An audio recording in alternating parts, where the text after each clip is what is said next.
Audio Jungle.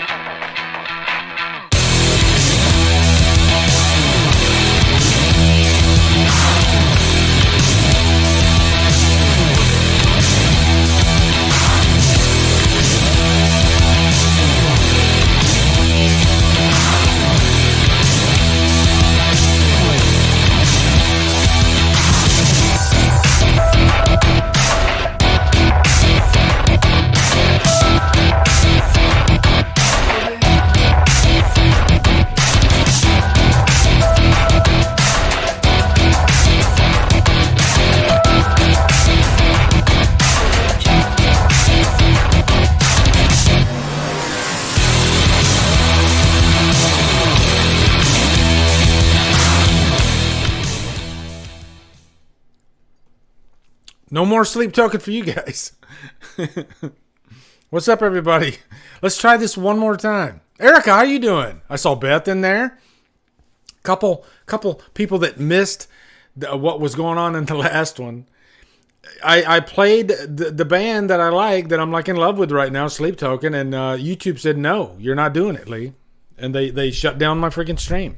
So I just urge you guys to go check out Sleep Token, okay? That's the best I can do for you, all right? So, some of you got to hear some of it, but man, that was weird.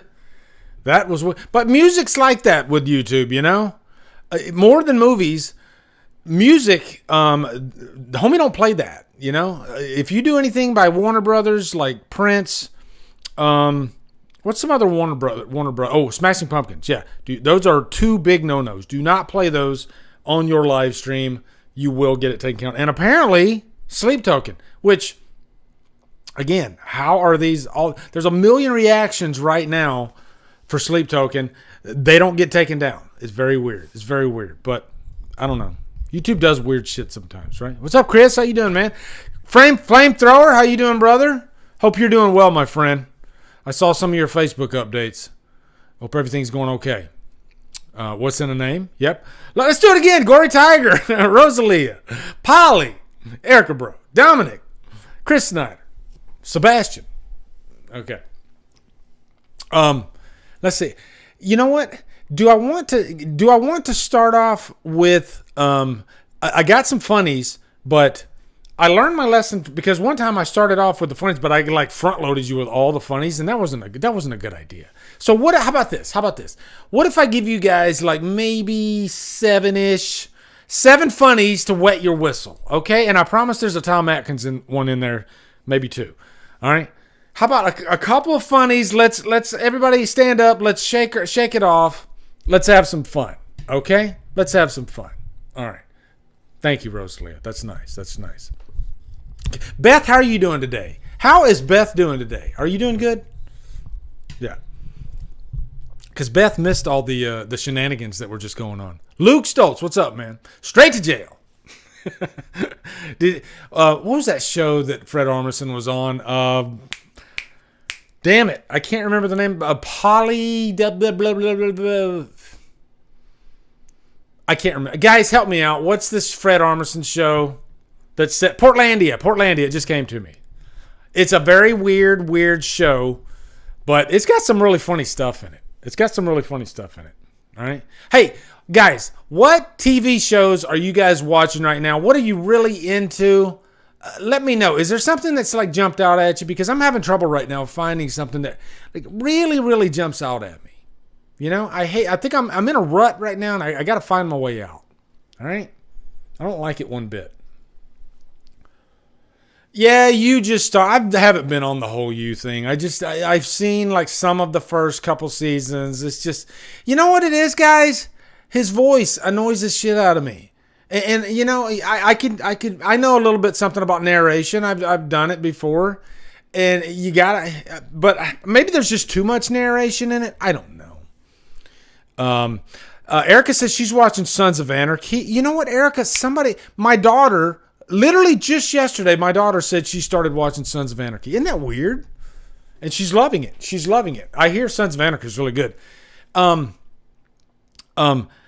any of you guys fans of Breaking Bad? I mean, that's my all-time favorite TV show. Like, not counting childhood stuff like Incredible Hulk, You know, I'm talking about like current, just quality TV shows. Breaking Bad, I can't.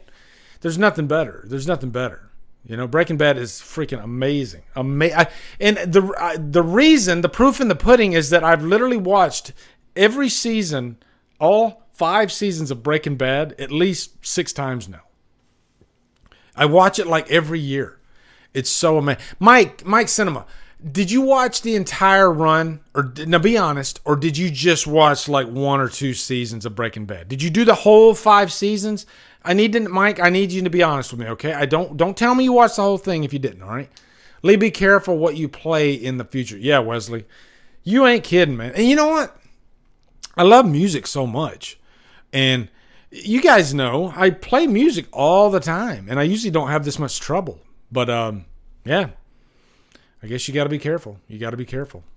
So, there we go. There it is, Mike Cinema. There you go. Now it all makes sense. I'm going to say this right now. Every single person that I have ran into that said they didn't really care for Breaking Bad, not a single one of them has finished the show. Not a single one of them has watched. Most of them, they stop after the first season. They don't even like. But I'm telling you, right now, pound for pound, season 5, Breaking Bad, greatest season of television ever. Ever.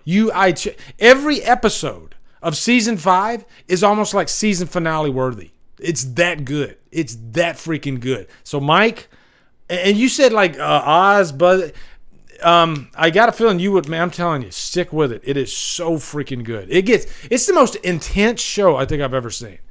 You know? And Walter White is such a great character study because he starts off this guy that you like, you know, just a normal guy. And then he becomes a freaking drug kingpin, you know, who's not to be messed with. So, yeah, you got to get deeper into Breaking Bad. It's just so good. It's so freaking good. Oh, my God. Wow. But, you know, I can't... People have told me the same about Sopranos. And I should give Sopranos more of a chance. I've only watched, I think, half the first season. And I know that I'm sure the show gets a lot better. I just don't do it, you know. Stranger Things season 4 was, I think, probably the best season. Probably the best season. It's a great... Matter of fact, I was kind of falling off of Stranger Things. By season 3, I was just like, okay, I guess I don't really care anymore. And then season 4, wow, it really picked back up. It really picked back up. So, yeah. Sebastian, have you seen The Irishman on Netflix? Yes, I have. Very good. But I will say, I am a massive Scorsese fan. Especially Goodfellas, especially Casino, and The Irishman is like, that's pretty much like a trilogy, you know, like kind of like what the Cornetto trilogy is, because the characters have nothing to do with each other, but the shows, you know, you might have some of the same actors in them or whatever, but yeah, Goodfellas, Casino, Irishman trilogy. That I call it a trilogy. So freaking good, so freaking good. Although I will say. Irishman, it's a little too long. It's a little too long, but still great. Still great. Let's start you off with a couple fun. Just a couple, okay? Just a wet your whistle. I'm not gonna give you too many. I'm not gonna overstay my welcome with the funnies. All right, I promise. All right. So I forgot. Adam, one of my Facebook friends, sent me this. I didn't make this, okay? He sent me this. He was like, I'm playing this freaking game, and you pop up. And I'm like, what the fuck is that? And Nick, what's up, brother? How you doing? And I guess somebody created a bunch of YouTubers, or maybe a few people created YouTubers on the game, because I guess you can create. But, I mean, look at that. They created me. That's my face. They got the freaking Michael Myers t-shirt. Got my name down there right under Leatherface. Pretty crazy. So that's pretty cool. That's pretty cool, you know?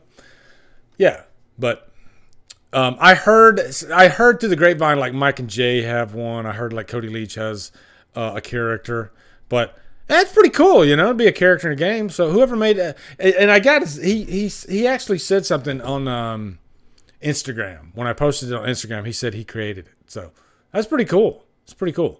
Yeah. All right, let me go to the next. I wanted to show you let me show you a Tom Atkins. All right, I promised you a Tom Atkins. Let me show you a Tom Atkins, okay? Tom Atkins. There we go.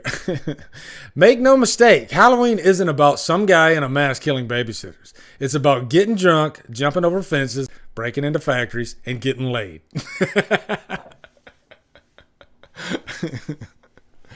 Oh, God. That's what it's all about, right, guys? We got. Do you want another? Do you want another freaking Tom Atkins? I'll give you one if you want. Okay. I'll give you another one. Hold on. This one's called Tom Loves Mothers. Tom Loves Mothers. Okay. A little early for Mother's Day, but why not? Right? Why not? Right? Every time a person complains that Michael Myers isn't in Halloween 3, Tom Atkins fucks their mother. Okay. This one is seen anything unusual, sir? I've seen Human Centipede. Nice and simple. Nice and simple, funny, right? Let me give you two more. I got a whole bunch of funnies, but I'll just give you a few. Maybe I'll like stop and give you funnies like every now and then, right? Through the stream, okay? Let's go. Here we go. Rob Zombie's Coming to America, okay? Coming to America. I'm Prince Grizzly, bitch. All right. I'm making myself laugh. All right. I'm making myself laugh. I like these. Okay. This is called Texas Chainsaw Massacre 2. Texas Chainsaw Massacre 2. That's the first Texas Chainsaw Massacre. Nice, simple, to the point. And then you got your drunk uncle who is Texas Chainsaw Massacre 2, right? That pretty much sums it up. There you go. Okay. All right. We'll stop right there for the funnies. All right, we're going to go back. We're going to go back. See, I didn't overstay my welcome with the funnies. All right, I gave you just enough to make you want more. All right, and I do have plenty more. But and I got a couple more Tom Atkins ones too. All right.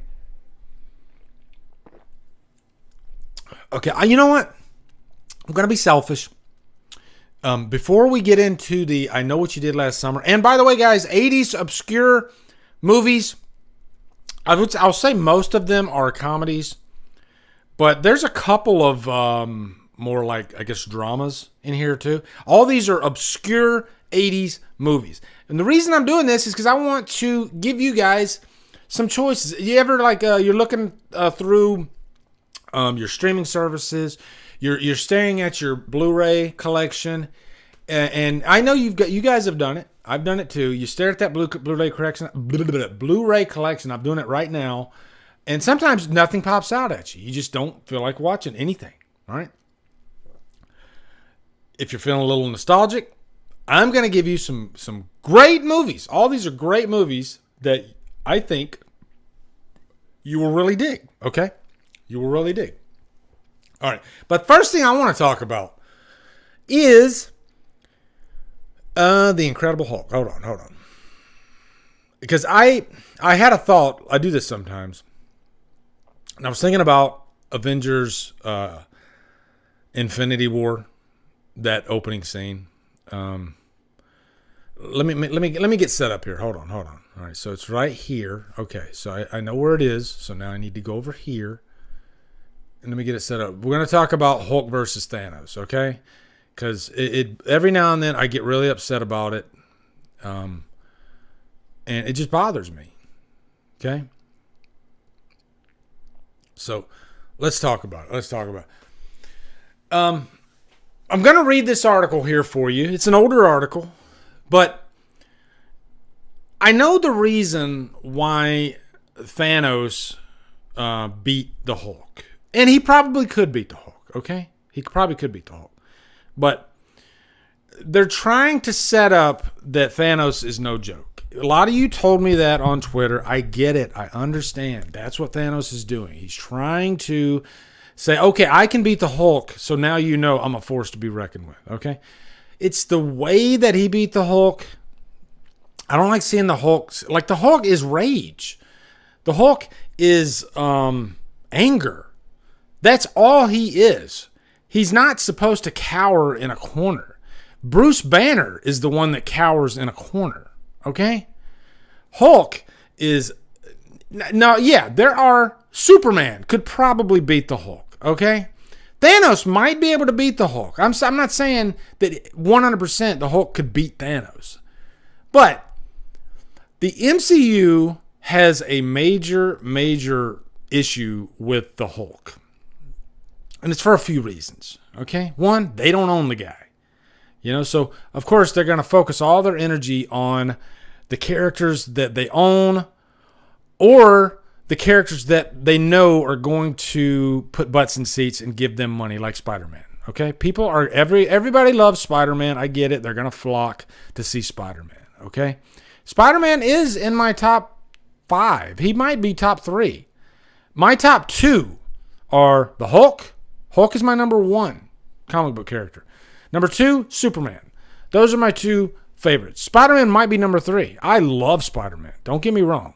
I think we've had too many Spider-Man movies. I didn't like the first 2 Tom Holland Spider-Man movies. And that's not Tom Holland's fault. He's the best part of those movies. I just don't like the look and feel of the MCU Spider-Man movies. No Way Home's good because it brought in I'll even say, I think the biggest secret weapon that Marvel had was Andrew Garfield. I just don't think he was in the best movies. Even though I still defend Amazing Spider-Man 2. I think that's a really good movie. And I think Andrew Garfield is an amazing Spider-Man. He really is. So I think he's a big reason. And I knew... And by the way, guys, I didn't know that there was all these rumors and Andrew Garfield was going around doing these interviews trying to debunk that he was going to be in No Way Home. And so much so that I started believing it. I was like, okay, I don't think this is going to happen. Because more times than not, it doesn't happen. I call it fan service. Would you agree with that? More times than not, fan service doesn't happen. Not to the extent that we want it to happen. Maybe a nugget might be in there. But this was one of the very few instances where they full on went through with it and gave us fan service. They full on gave us all 3 Spider-Man in one movie. It turned out to be a great movie. It is a great movie. So the Hulk is not box office dollars. I'll admit that right now. And Eric Bana's Hulk, there's a case to be made for that movie. I know some people like the movie. I did a full in-depth review of the movie. There's some great things I think about Hulk 2003. Eric Bana not really being one of them. I don't think he is the right Bruce Banner. There's something off about him. I don't know what it is. And then to make matters worse, Hulk just wasn't ready. He didn't look right. He looked kind of like Gumby. I like the emotion that they were trying to get. I like the tone of the movie, but it's just a mixed bag. Hulk fighting poodles, not so much. Okay, Hulk 2008, I absolutely freaking adore. Would I want a 30-minute longer movie? Absolutely. And I hear there is somebody sent me a 30-minute longer version which I need to watch of The Incredible Hulk 2008. That to me is in the top 5 best MCU movies. And it seems like the MCU doesn't want anything to do with the movie. They discard it at every cost just because it doesn't feel like the normal MCU formula, especially the Disney MCU formula. Hulk 2008 is a dark movie. Even though it's full of action, it's a dark movie. But that Hulk is amazing, badass. With the veins popping out and everything. The way he's fighting Abomination, which, by the way, guys, what they did, it's like they're trying to divorce themselves so much to that movie that they're changing the characters that we would later see in She-Hulk. Like, have you seen what Abomination looks like in She-Hulk? It is embarrassing. Embarrassing. Like, what are they doing? I think, if anything, the only good thing She-Hulk did was made people kind of appreciate the Incredible Hulk 2008 a little bit more. Okay?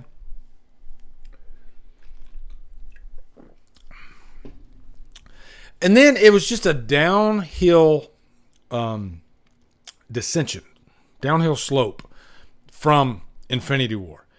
Yeah, the damage was done. I was okay. They beat the shit out of my boy. He's gonna get a chance to come back in Endgame. I just know it.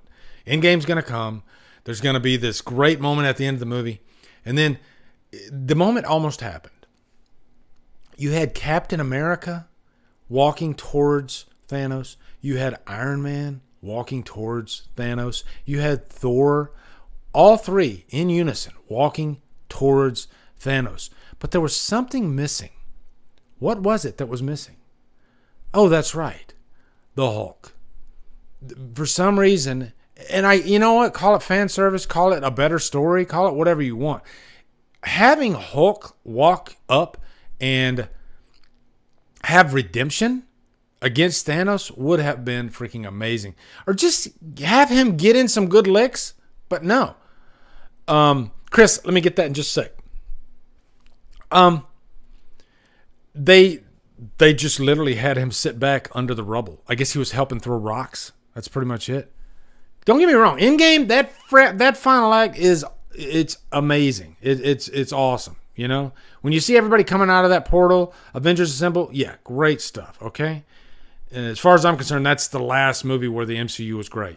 It's been a rocky road ever since. But the thing that I'm trying to stress here is that in the comics, the Hulk is much more than he is in the MCU. So I'm gonna show you this article that I found. And I know it's just fiction. I know, but you know, we grow up on these characters. They are, a table is set for them as far as what their powers are. There's a reason why we talk about the Hulk to this day, because he's almost godlike in strength. You know, I think there's even and I don't read comics, but I think there's even like a whole line of comics like Planet Hulk or something like that, where he is freaking literally a god.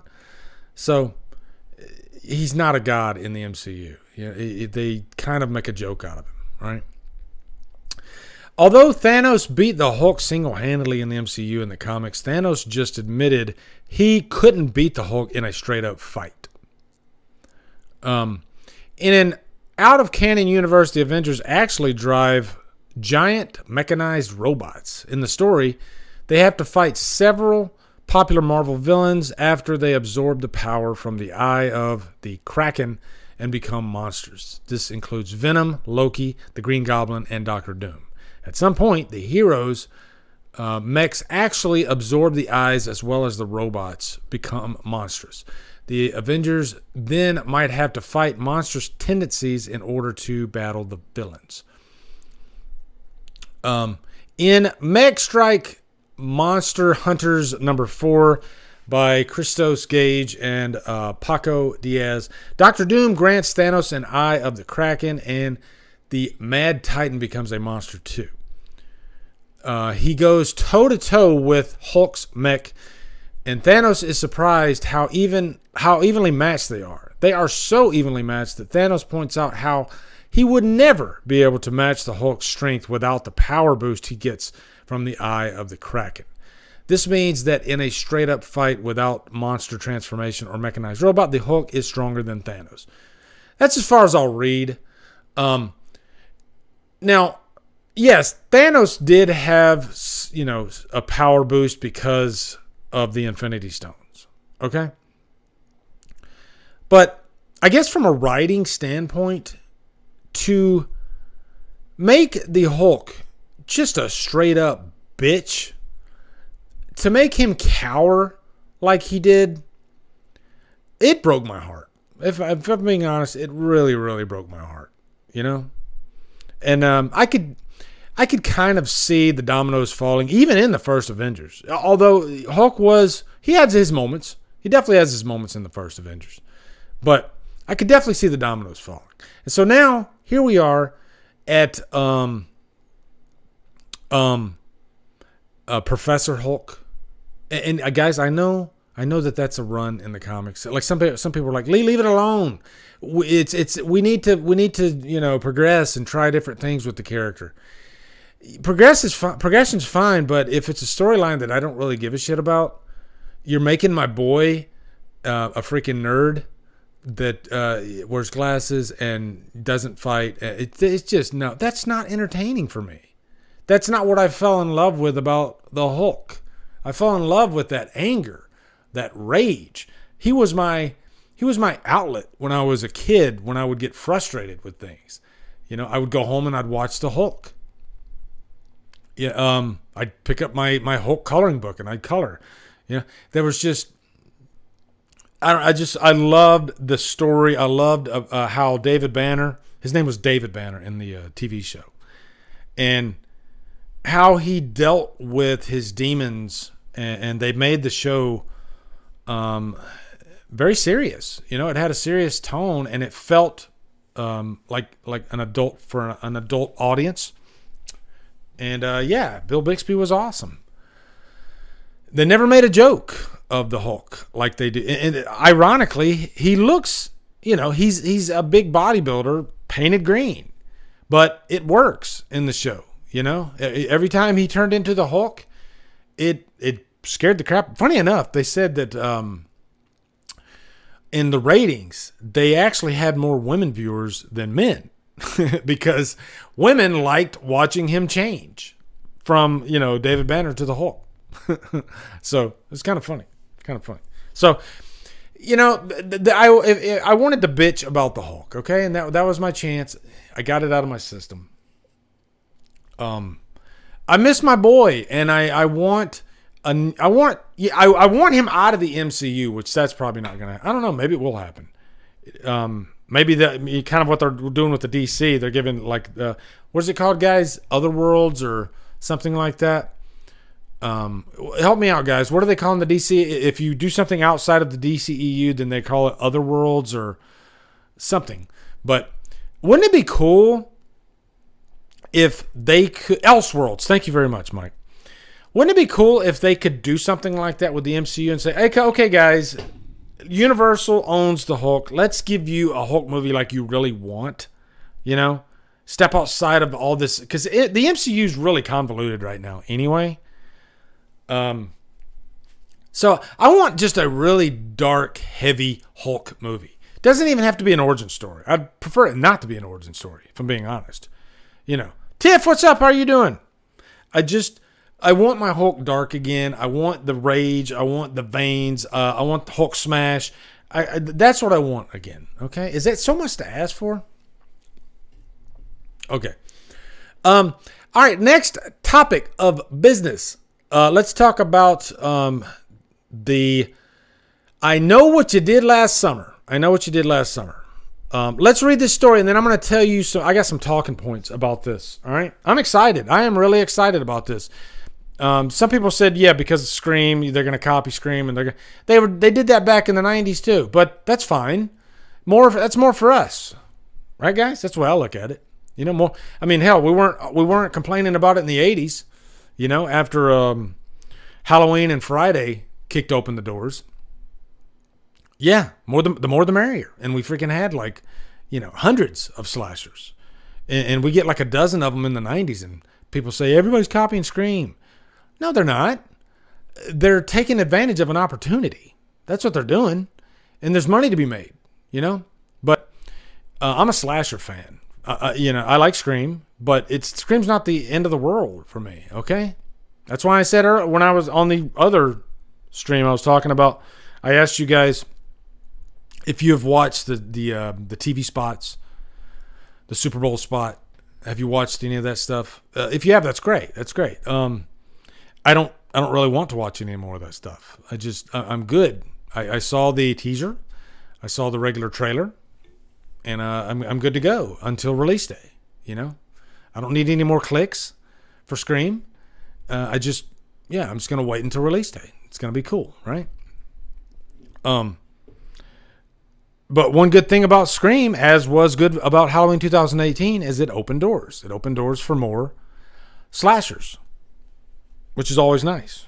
And Are you guys a fan of I Know What You Did Last Summer? I recently watched I recently watched the third one for the first time. Oof, that is rough. The third one, I get what you guys are saying. I will always know what you did last. Somebody said they should have called this new one I Will Always Know What You Did Last Summer. I don't think so, but maybe that's because I automatically think of that Stain that is the third movie. But if that movie didn't exist, is that an actual good name? I don't know. I have no idea. What do you guys think they should call? Do you think they're going to go the requel route and call it I Know What You Did Last Summer again? That's where my Vegas money's on. I guarantee you that's what they're going to do. They're going to call it I Know What You Did Last Summer. You know? They're going to be very predictable. Not the movie itself. I hope the movie itself takes some risks, tries some different things. I don't know. We'll get there. I got some talking points on that one. Okay? But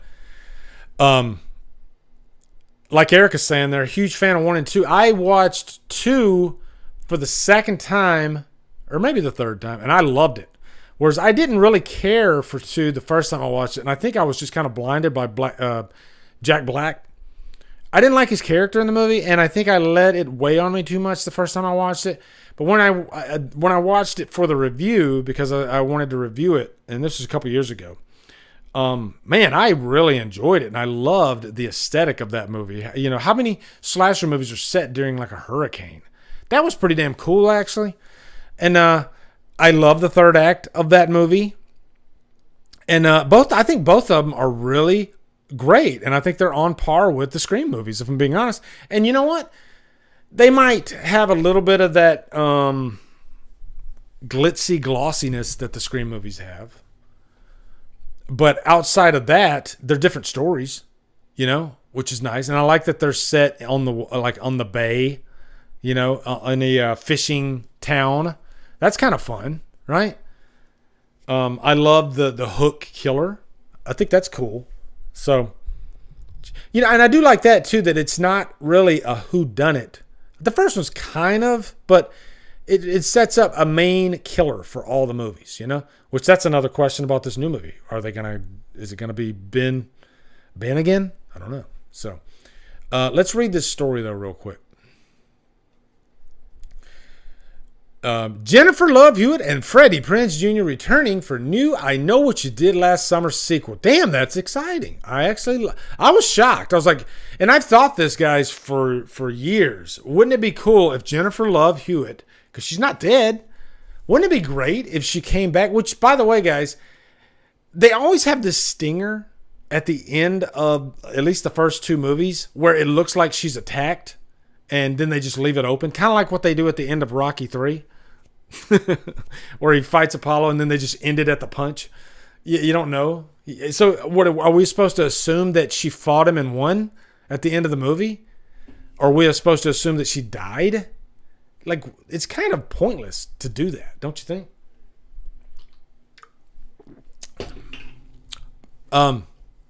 In the wake of Amazon's short-lived television series, Deadline reports that Sony Pictures is bringing I Know What You Did Last Summer back with a brand new sequel movie. I did watch that television series. It's like totally different. It doesn't feel like I Know What You Did Last Summer. It's fine, but it's just a different story, you know? What did you guys think of the television series?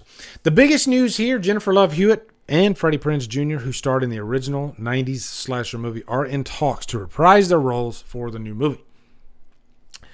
Jennifer Caton, I wanted to say Caitlin, but it's Caton Robinson, who directed Do Revenge. Or no, did she direct it or did she just write it? Has been brought on board to direct the film. I think she directed it. But she also wrote another movie, which we'll talk about that in a minute.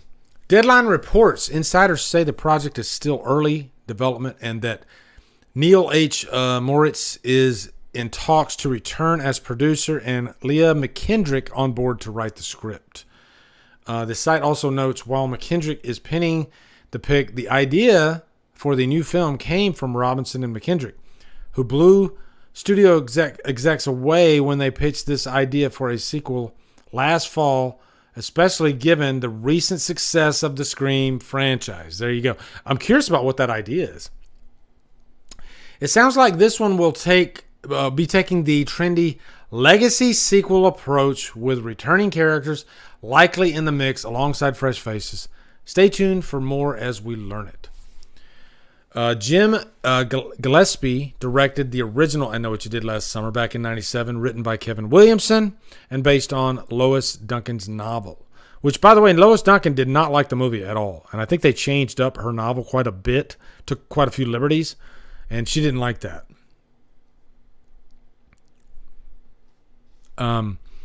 Let's see. And I don't need to read anymore. They're just kind of going over the movie now. So, I do have some talking points. Let me see. Is it over here? Yeah, here's my talking points. Okay. Here's my talking points. Fachi, what's up, brother? How you doing? Kinsey, how are you doing? Brandy was better than Sarah Michelle. I don't know about that, Kinsey. And I liked Brandy. Don't get me wrong. Brandy was good. But no, you don't top Sarah Michelle Gellar, okay? She was phenomenal in Scream 2. She was phenomenal. She literally has one of the all-time best chase scenes in a horror movie ever. In the first I Know What You Did Last Summer. When I did my favorite chase scenes, I didn't have that chase scene on the list because I didn't remember it. I hadn't seen the first movie in years. And I had people lynching me. How dare you not put her on? And they were right. They were right to lynch me. Because I went back and I was like, let me go back and watch this movie. And I watched it again. I was, oh, okay, that's a great freaking chase scene. Yeah, that is a great freaking chase scene. Helen. Yeah, her name was Helen in the first movie. And Sarah Michelle Gellar has this thing where she'll do these slasher movies when she's like on top. You know, she was in full-on Buffy mode at the time. And she does Scream. And she does I Know What You Did Last Summer. And she's just like, yeah, just go ahead and kill me. You know, but make it a great kill. Make it a great scene. And maybe there's a lesson there. You don't always have to be the final girl. Sometimes you can even steal the final girl's thunder a little bit. I don't know, right? What do you guys think? So I kind of talked about the title. What do you guys think they're going to call this movie? What is your Vegas money on? Do you think they're going to call it I Know What You Did Last Summer? I guarantee you, that's what I would bet. They're going to call it I Know What You Did Last Summer. That's it. It's going to be the requel formula, you know? Because I can't think of what else they would call it. They're not going to call it, they're definitely not going to call it part 3. Well, hell, even the second one, they didn't call it 2. They called it I Still Know What You Did Last Summer, right? Cruel Intentions is awesome. Yeah. So, yeah, that's what I'm going with. I Know What You Did Last Summer. They're going to call it that again. 2024. Okay, Jennifer Caton Robinson. She wrote Thor, Love and Thunder. She was probably one of the writers. She probably wasn't the sole writer. I'm not sure. I didn't do my homework. But I know she had a hand in writing Thor and Love and Thunder. I didn't care for Thor and Love and Thunder at all. Hell, Chris Hemsworth didn't care for Thor, Love and Thunder at all. So, Do Revenge, I think I might have saw it. I know Maya Hawke, Ethan Hawke's daughter, Stranger Things. She's in it. Did you guys see Do Revenge? It's on Netflix. I don't know. A lot of these Netflix movies, guys, I'm just being honest, they all kind of have the same hang-ups. There's just nothing memorable about a lot of them. And they're like... they're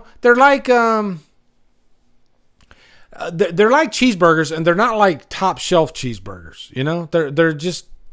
They're kind of like the frozen cheeseburger that you find at your convenience store. And you get it because you're kind of in a hurry. That's what Netflix movies are like these days. And the reason I know that is because you'll look at like the Netflix top 10, and the number one movie that's in the top 10, 9 times out of 10 isn't that good. It's new. That's why it goes to number 1, because, we got this new movie. And so it goes right to number 1 because people want something new to watch, which this is kind of unprecedented. It's kind of different, It's like quantity over quality. That's what entertainment is now. It's not quality over quantity like maybe it used to be. I don't know. maybe that's another discussion. But you know, that's just what I was thinking as I'm watching like Netflix, scrolling through Netflix, because usually I don't find anything I want to watch. You know, have you guys thought about getting rid of Netflix? Because I have, like, they always catch me though with one thing. One title jumps up. Oh, this is coming. That's how they keep you, because you're one title away from canceling. You know, that's why I usually am. I'm like, I could live without Netflix. I'll even take Hulu over Netflix, if I'm being honest. Okay, all right. I'm going off and down a rabbit hole. All right.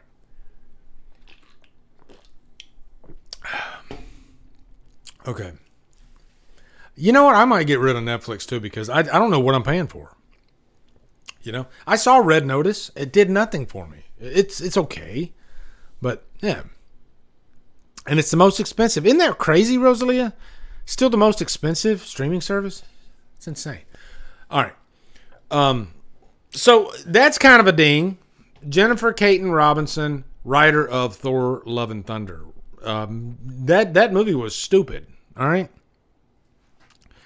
So Do Revenge was just okay. It was passable, I guess. So right now they're not like wooing me. It's not Kevin Williamson writing this thing. Okay. But I'm going to give it a fair shot. We'll see. All right. This is a big plus. Jennifer Love Hewitt and Freddie Prinze Jr. are returning. Okay.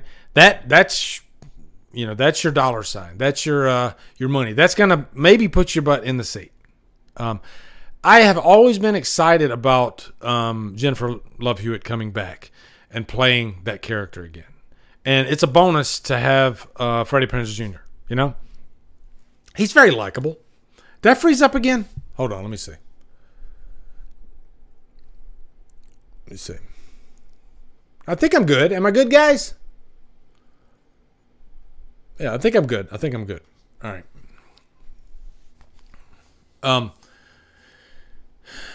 Now, what is Jennifer Love Hewitt's character's name? Is it Jill? Jill in the movie?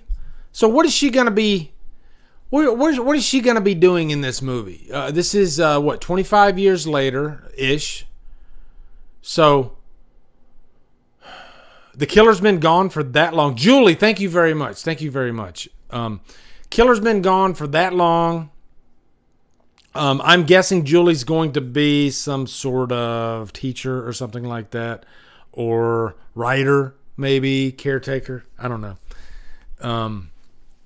Will it take place on the bay, on the water? Maybe. I don't know. It's got to be, right? It's I Know What You Did Last Summer. It's cool.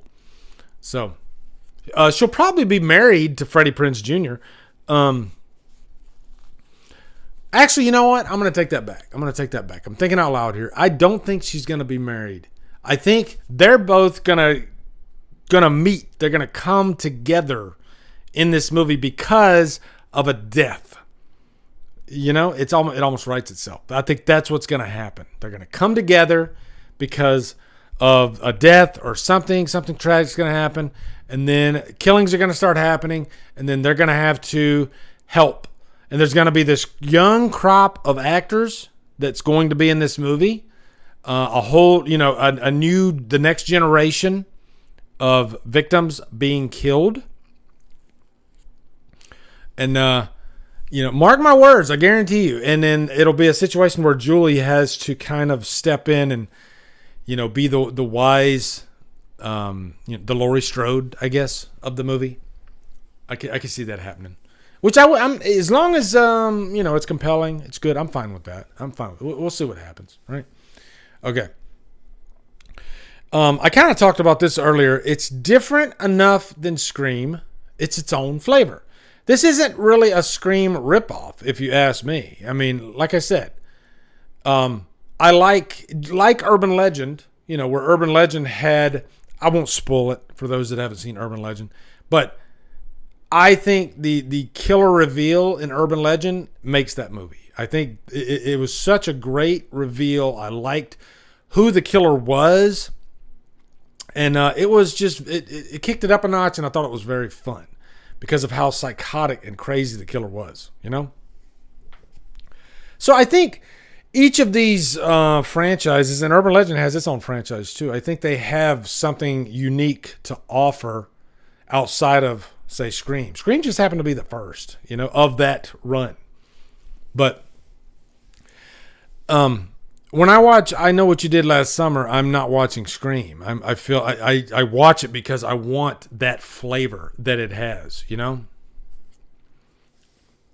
I do like the atmosphere in those movies, especially when they're like in the ice warehouse factory, whatever. That feeling of cold, It's just a different aesthetic, right? So I like that. Who will the killer be? Because Ben Willis was the killer in the first two. Was he the killer in the third? I know the third had like a zombie version of the hook fisherman. I think he was Ben Willis. Was he Ben Willis, guys? I don't know. The third one's so bad. It's hard to say. But I mean, Ben Willis was pretty old to begin with. All right.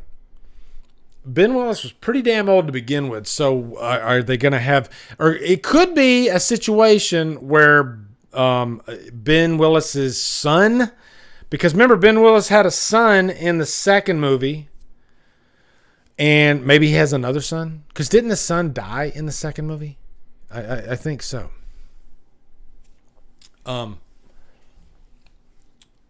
Tiffany says, I like the 90s slasher feel, different from the 80s, but still cool. Yeah, it definitely has a 90s feel to it for sure, which is cool. Chris says, fun fact, zombie Ben Willis was played by Don Shanks. Yes, he was. That's a good call. And I forgot about that too until you just said that, Chris. The third one was Ben's supernatural zombie due to the magic he dabbled in. Okay, thank you. Wrong Turn feels like it's used Scream and The Hills Have Eyes together. I don't feel Scream at all in Wrong Turn, I think you're basing that off of just because of the time that Wrong Turn came out, but Wrong Turn doesn't feel like Scream to me at all. Mikey Weiss, what's up, brother? Was just watching this. Love the Type O Negative in the open. Yeah, some good music. Definitely some good music, and I Know What You Did Last Summer. So, yeah, I think maybe the reveal will be that there's another son or a daughter, Because I'm sure Ben's got family, right? That could be, because I don't know if they're going to make Ben the killer if he's going to be in his 70s, because I would think he would be in his 70s at this point, And Ben Willis is not Michael Myers, okay?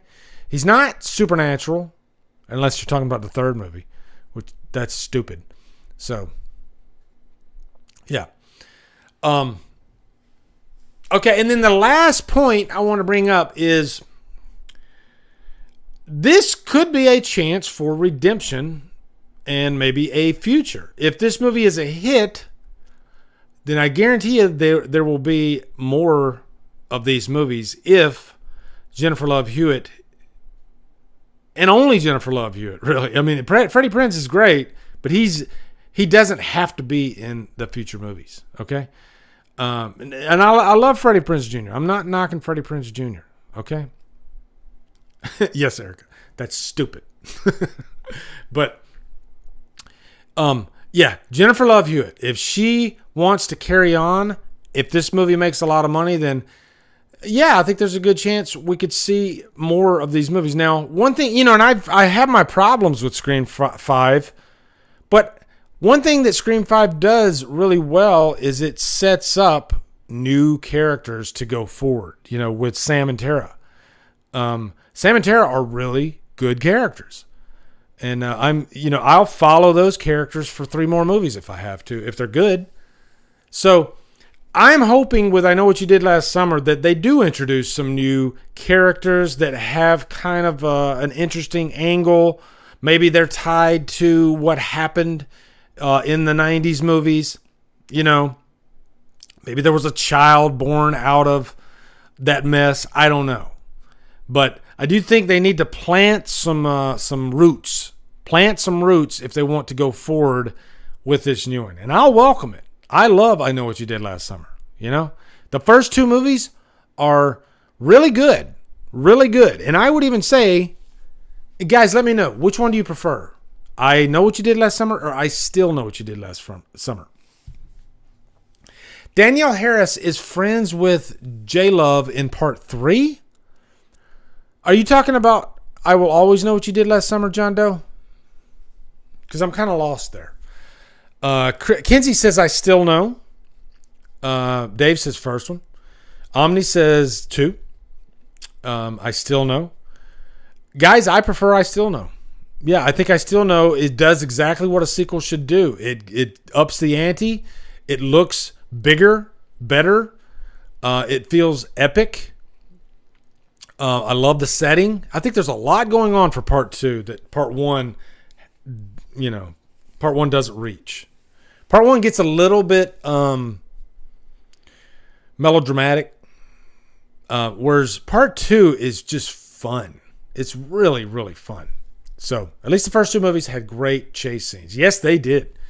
Excellent. Yeah, that's the thing. The first one does have the better chase scene with Helen. Like that's iconic. That's an iconic freaking chase scene. Okay, and thank God that's in the first movie. What are you waiting for, huh? Yeah. So that's my thoughts on I Know What You Did Last Summer. As soon as I heard the announcement, I was tickled pink. I'm really happy. I'm a fan of those movies. And I'll even say this. Okay? I think I like them just as much as Scream. I do. And I even made a video last year or maybe 2 years ago that I said I made a case that Urban Legend is better than... No, I don't think I said it is better. I'll have to go back and look. I said is Urban Legend better than Scream? Okay? And most of you are going to say, hell no. But at the time, I was feeling it. I was in an urban legend. I was like, I like an Urban Legend. I like what it's going for, And maybe I was a little screamed out at the time. I don't know. Are you guys like me where your mood kind of dictates what your choice is going to be for any given franchise? I don't know. Sometimes I'm in a nightmare mood. Sometimes I'm in a Friday mood. Sometimes I'm in a Halloween mood. It just depends. It depends. And sometimes I'm in an Urban Legend mood, okay? And I make a video, and I get pickles thrown at me. I had a dream, a weird dream, when I was a teenager. I was running on a beach, and there were a bunch of women running at me. I was a teenager, okay? This isn't me now. This is when I was a teenager, all right? And then the women stopped. And I'm running still, and then I stopped because I noticed that the women are running. And the women started throwing pickles at me. And then I woke up. And I woke up like, pickles? Why pickles? It's weird. Okay. All right, we're going to do these obscure 80s movies, but first, couple more funnies, all right? Couple more funnies. Here we go. Let's do, I've seen Halloween at least 87 times. Those are rookie numbers, man. You got to bump those numbers up. God, I love Wolf of Wall Street, guys. Wow. What a movie. Jesus. Freaking love it. I see you guys talking about 80s versus 90s slashers. Yeah, 80s all the way. 80s all the way. It does sound like an Atari game. What movie have you guys seen the most? Do you know that? I mean, mine's probably Halloween. I mean, I've seen Jaws a million times. I've seen the first Rocky. I've seen that one a million times. Those would probably be my 3. Halloween, Jaws, Rocky. Not saying those are my 3 all-time favorite movies, although they are definitely top 20. Halloween's my favorite movie, but Jaws, Rocky, they're definitely in the top 20 for sure. But they're just so rewatchable, They're so rewatchable. And another one that I've grew up on, Star Wars. Okay? Huge Star Wars. You know, I saw Return of the Jedi in the theater when I was 10. You know, good times, good time. Different world now, though. Different world. I knew as soon as the internet got a hold of Star Wars, we were all fucked. Okay? And I'll tell you right now, guys, those, the sequel trilogy, they're movies. They're okay. Those movies could have been a lot better, and they still would have been shit on. You know why? Because the prequel trilogy, all of a sudden, people were holding that trilogy up on high like it was the second coming of Christ or something like that, and it's not. It's still the prequel trilogy, and I enjoy those. Every Star Wars movie has, I think, its own issues. I'm not saying, now don't get me wrong, I'm not saying the sequel trilogy is as good as the original trilogy. Not at all. Don't you dare put that in my mouth, okay? That's what she said. I don't, yeah, the sequel trilogy, I don't like Rise of Skywalker. I don't like Last Jedi, you know, but I do think the internet has a lot to do with the toxic fan base and the hatred. Like, if the internet didn't exist, you know, if we were in 1985 and those movies came out, we would go about our day and it would be fine. You know, it would be fine.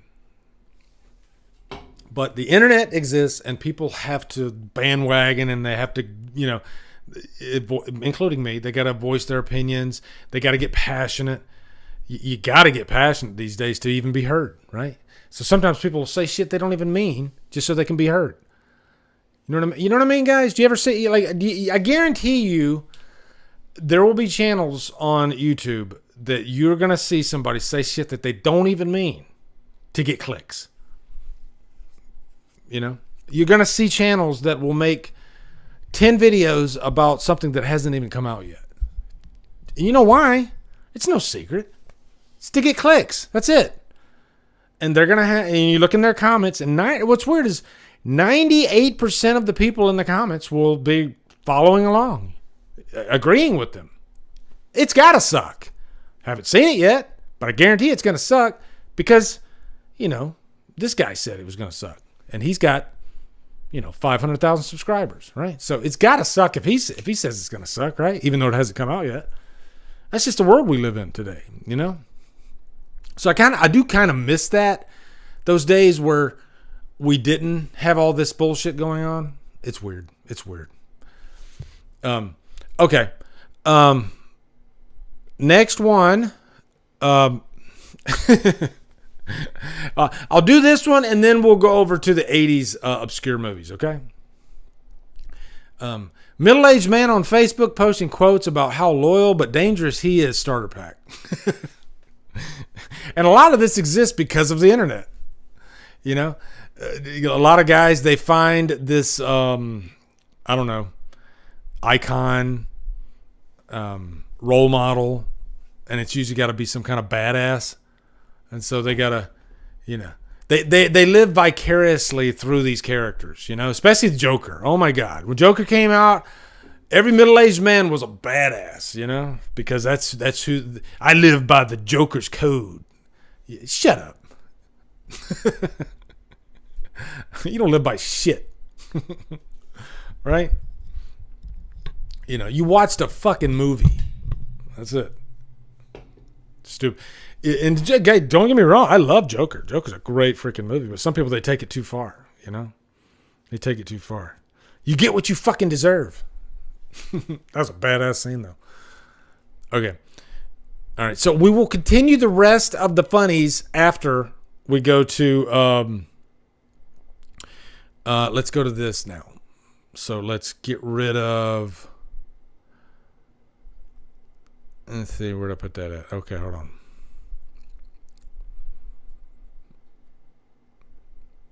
All right, get rid of that. Okay, here we go. All right.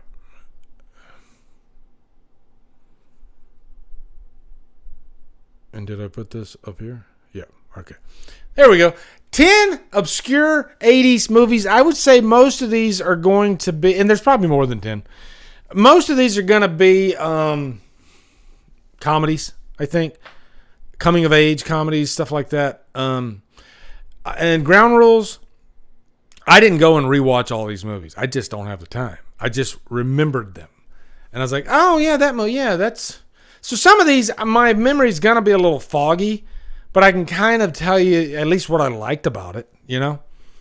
But I can guarantee you, I think you guys should definitely check these movies out if you haven't seen them. And I guarantee you some of you have seen these movies, and you can chime in on if you agree with me or not, you know? So it'll be kind of interactive and fun. Yeah, so...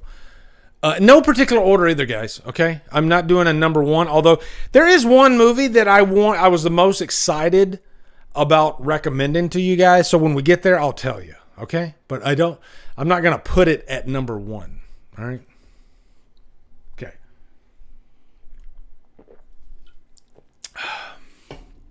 Dave Vanderhoff, just one of the guys.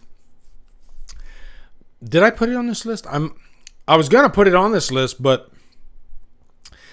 if you watched my favorite 80s comedies, we did that in this stream last year, and just one of the guys was on there. So I didn't want to repeat myself, but man, I love that movie. Just one of the guys. I love that movie so much.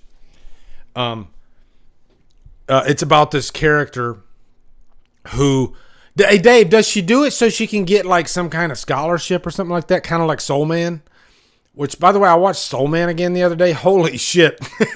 I can't believe they got away with making that.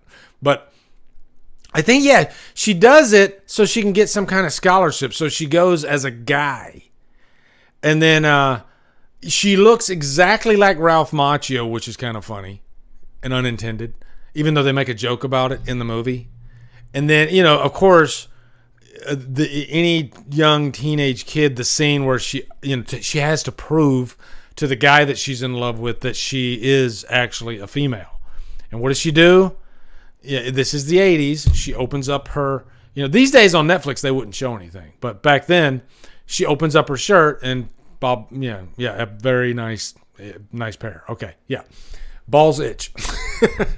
Rosalia, where did that come from? Okay. All right. Here we go. And you know what? Dave, you're right. I think I did mention this one last time, but I couldn't help it. I got to do it again. Porky's. I freaking love Porky's, guys. Come on. Anytime I get a chance to talk about Porky's, it is just a freaking gift of a movie. It represents a certain time period in Hollywood in the 80s, the raunchy teen comedy. And if there's a spectrum of the raunchy teen comedy, because this is when the PG-13 rating was created, was like in the mid-80s. So they would stretch that freaking PG-13 as far as they could. Well, Porky's was R, of course, But as far as the spectrum, even the PG-13 movies, like Just One of the Guys, would show like boobies and they would get an F word in there or something like that, You got your money's worth. These days, a PG-13 movie... maybe not so much. I don't know. You'll get a CGI ghost. That's what you'll get. But man, Porky's was that movie that I wanted to watch so bad, but I was a wee little lad at the time, and I would sneak down the hall, and I would see my parents watching it, and I'm just like giddy, and stuff like this. Right, guys? She's like the group of girls. You got the guys, they're trying to look into the girls' shower room. And one of the guys, and I talked about this on the last, so I'm not going to talk too long about it, okay? But yeah, he sticks his ding-a-ling through the hole, and then the coach, the female that you don't want to come into the shower room, she comes over and she grabs it, puts her foot on the wall, and pulls. I should have grabbed a picture of that too. Because it is one of the funniest freaking scenes I've ever seen. And Bob Clark, yes, who directed Black Christmas, who directed Christmas Story, directed this. And it is so freaking fun. There's three of them. There's Porky's, Miss Ballbricker, thank you, Beth. There she is. Yeah. Porky's is such a classic. I think I want to go watch Porky's. You know what? Maybe I should do Porky's on the next Patron Hangout. You know, it's long overdue. I need to do it because I keep talking about it. I freaking love this movie. Next movie, none of you know this one. I guarantee you. If you know this movie, then you win a prize. Okay. Tell me what that movie is. All right. I'll give you a hint. Marissa Tomei's in it. All right. Can any of you tell me what that movie is? I'll tell you right now. Dave Vanderhoff might be able to tell what this movie is, but I even doubt that. I'm looking for something that I could send to somebody if any of you get this movie, okay? If any of you get this movie, I will send you something. I'll send you a copy of Dr. Sleep if any of you can tell me what that movie is, okay? And I guarantee I'm not giving this copy of Dr. Sleep to anybody, all right? There's no way. But it's a good movie. I'll give you like maybe 20 more seconds, okay? 20 more seconds if you can tell me what this movie is to win the copy of Dr. Sleep. It's not going to happen, though. It's not Bad Boys, but oh my God, George Hellman. Bad Boys with Sean Penn, directed by Rick Rosenthal. I'm glad you mentioned that because I forgot to put that one on here. Man, holy shit, Blu-ray Addict wins. Blu-ray Addict, dude. It's playing for keeps. I can't believe you got it. Did you look that up? Did you look up Marissa Tomei movies? You win Dr. Sleep. Just message me somewhere, okay? Blu-ray Addict. And I'll send you this. Jesus, that's freaking amazing. Dude, everybody give him a freaking, that's amazing. That's amazing that you got that, okay? That's insane that you got that. That's so cool. Playing for Keeps is about this group of, I think, college students, and they fix up this sorority house, this all beat up, abandoned sorority house. They fix it up, and it's just one of those fun 80s movies with great characters, and it's got great music along the way, and yeah, that's not Clancy Brown, by the way. It does look kind of like him at that angle. But, jumping back to freaking Bad Boys, oh my God, how's this scene not talked about more? Because Clancy Brown is playing this asshole to Sean Penn and this young kid that kind of takes him under his wing. And Sean Penn's going to get him back. And what does he do, guys? He gets his pillowcase and he goes down to the soda machine and he fills the freaking pillowcase with like a dozen cans of soda. And he comes back up and he beats the living shit out of Clancy Brown. And it's one of the most awesome Bad Boys is a prison movie that does not hold back. And Isaiah Morales is the bad guy in that movie. And he ends up getting arrested and going to prison just so he can kill Sean Penn. And he's scary. He's scary in that movie. And there's a big fight scene at the end. Man. And Bad Boys got overshadowed by Bad Boys with Will Smith and Martin Lawrence. And those are fine movies. But man, Bad Boys with Sean Penn will always have my heart. Always have my heart. Okay? And Playing for Keeps is something you guys should check out too. Okay. All right. All right. Next one. We've all seen. Now, I had Better Off Dead on the last list, so why not put One Crazy Summer on the next one? Better Off Dead is the winter John Cusack movie with Savage Steve Holland directing. One Crazy Summer is the summer movie. And it really, like, these two movies are the perfect double feature. Same director, and you got John Cusack, who hated both movies. You got Bobcat Goldthwait in there. You got the dude from Popcorn that's right next to John Cusack. You got Booger on the right side. I always call him Booger. Doesn't matter what movie he does. Everybody, there's a such thing as being typecast, and then there's being typecast as Booger. That's rough. Okay, that's rough. I want my $2. I literally just got. I have a shirt that says I want my $2. I literally just, matter of fact, hold on. I'll show it to you.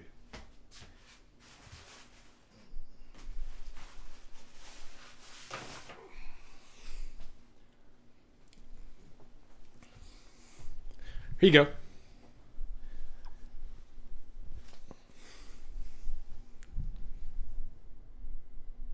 There you go. I want my $2. Better Off Dead is one of my all-time favorite comedies. I grew up with that movie. I've watched it a million times. One of the most quotable comedies ever.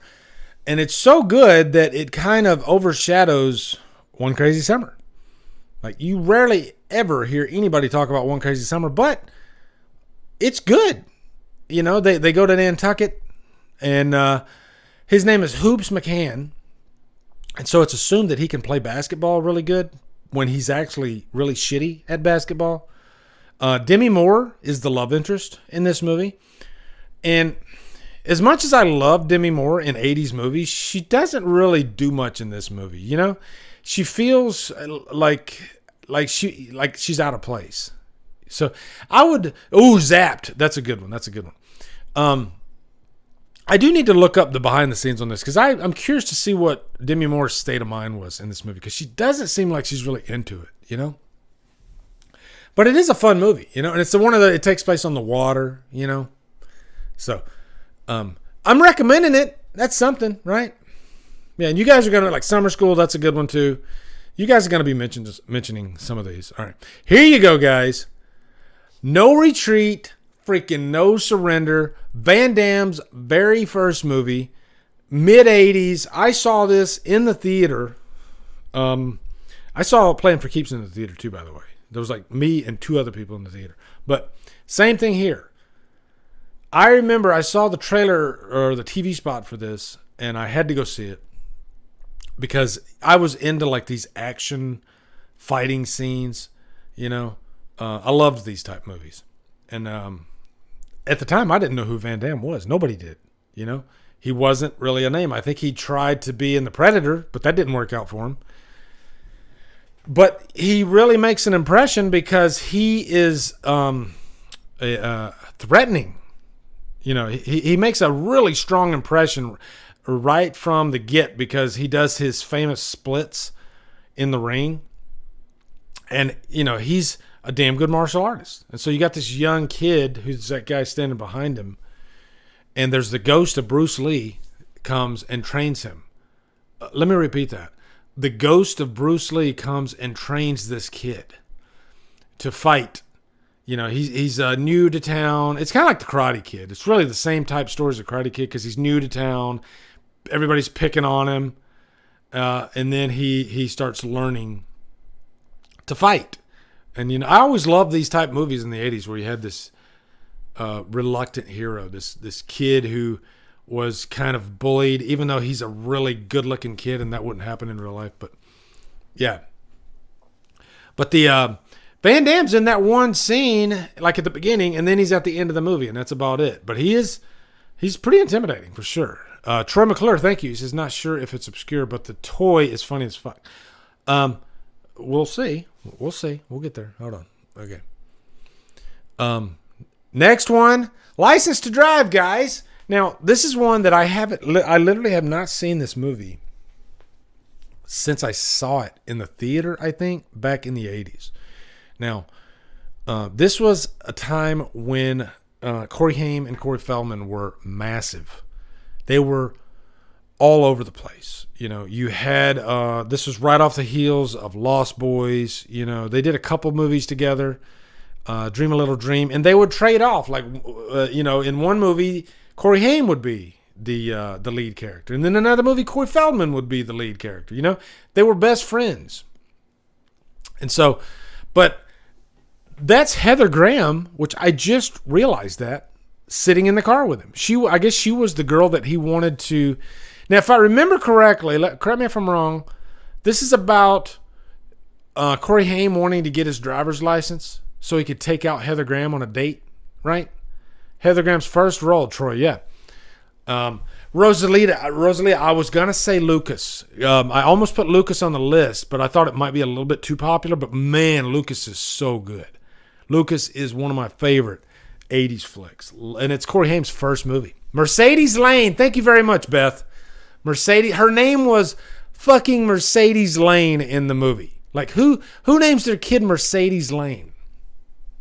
But there were so many of these movies where you had this this girl that was like the ultimate object of desire, and the whole movie was the quest for reaching that goal.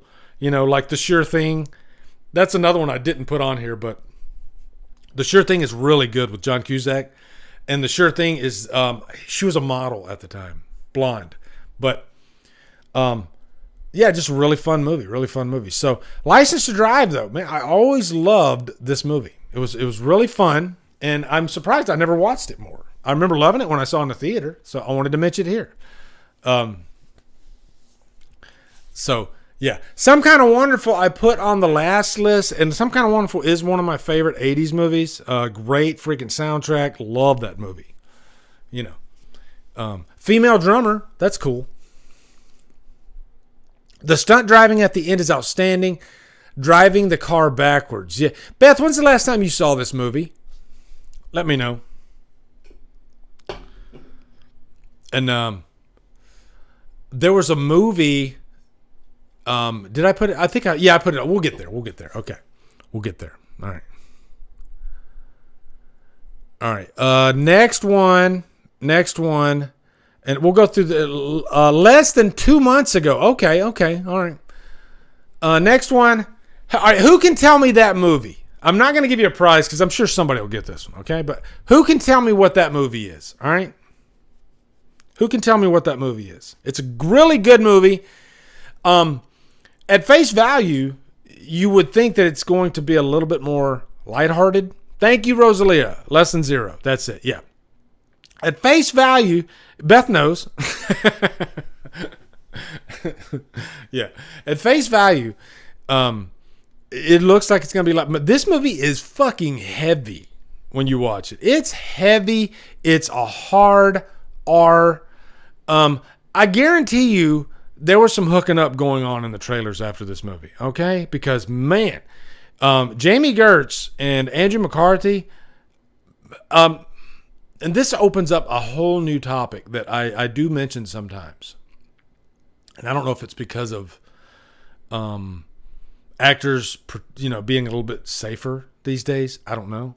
But, guys, do you remember this? Some of you might. Like in the 80s and maybe even 90s. When two actors, when they made out in the 80s, it was full on making out. You know what I'm talking about, all right? It wasn't, I call it mashing faces. That's what they do these days, okay? They keep their mouth closed and they mash faces. They might turn to the left, they might turn to the right, but there's no opening the mouth, all right? It's just mashing faces, and that kind of, I don't know, it kind of desensitizes the scene because sometimes they're supposed to be doing full-on love scenes and they're still mashing faces. So I don't buy their chemistry when they're doing that. I'm sorry, that's just me. It's shallow, I know. Some of you might agree with me. Some of you might think I'm a little bit old-fashioned, but in the 80s, they fucking came to play, okay? What do you need me to do? I'll do it, okay? And they came to play, and they probably ended up... Matter of fact, I know there's quite a few stories of like True Romance. True Romance, you had freaking Christian Slater and Patricia Arquette. They dated after that movie because they were just way too into each other, okay? Because that's going to happen. So Less Than Zero is another one of these movies. Yeah, was the decade of the French kiss. That's it. And you want to see some French kissing? Watch Less Than Zero. Holy shit. Guys, I'm going to tell you right now, and it might have been my age talking to me, but I remember watching this movie, and I swear to you, I thought, how do I say this? I thought they were really doing it. Like, I literally thought they were doing it in this. There was a scene in this movie, I literally thought, I was like, did I see what I just thought I saw? And I probably didn't see what I just thought I saw, but yeah, I really thought that they might be really doing it, okay? And they probably weren't. I'm sure they weren't, but that's how convincing it was. Okay, I'll just say that. Holy shit! Did you just mention To Live and Die in L.A.? Hold on. Damn. To Live and Die in L.A. Jesus. More than half of you don't even know what that movie is. But man, if you want to know how to make counterfeit money step by step, watch To Live and Die in L.A.